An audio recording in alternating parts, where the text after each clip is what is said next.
two approaches. One is to do further grafting to conceal it, but if there's enough of these bad placed grafts, we need to get rid of them.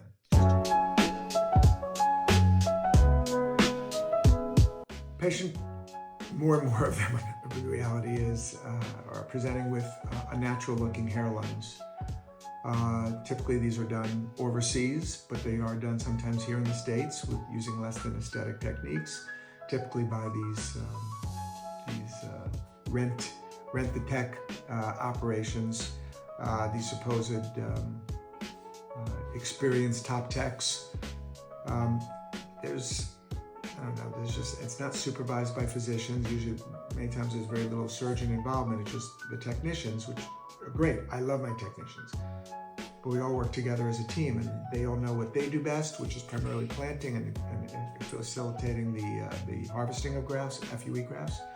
But everything's under my complete control. Anyone who comes by my office, I get quite a few visitors, they're really blown away by how I'm able to work so well with my team of assistants, but that's the key. So what happens if a patient hasn't had a good result? Grafts sticking out too perpendicularly, various directions, so the angulation's bad, the direction's bad, large grafts containing 3 hairs, 4 hairs right up the hairline or sometimes in the beard. Well, there's 2 approaches. The most common is to do several approaches. One is to do further grafting to conceal it, but if there's enough of these bad placed grafts, we need to get rid of them.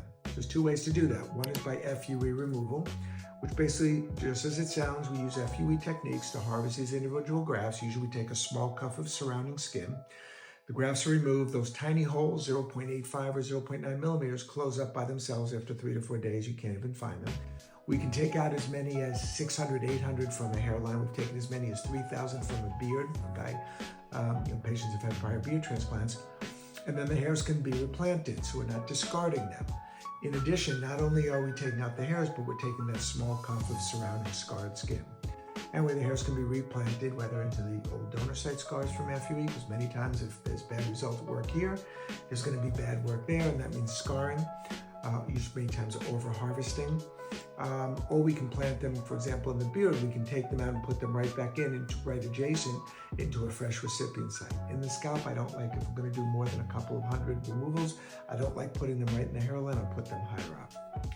The other way to go ahead and to get FUE bad grafts removed is to actually do a hairline excision.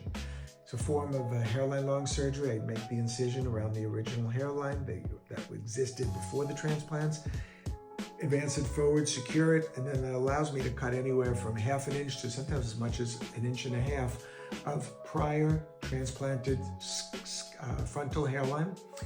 But those are usually reserved for cases, this more intensive surgery is reserved for those cases where the scarring of the skin is so bad that even if we remove the bad hairs, it's still going to look unaesthetic. Typically, it heals up as a fine line scar. Down the road, patient can always have a little bit of grafting to soften it for any reason that shows. Different ways to approach a common problem, or a problem that's growing in commonality. Dr. Epstein, thank you.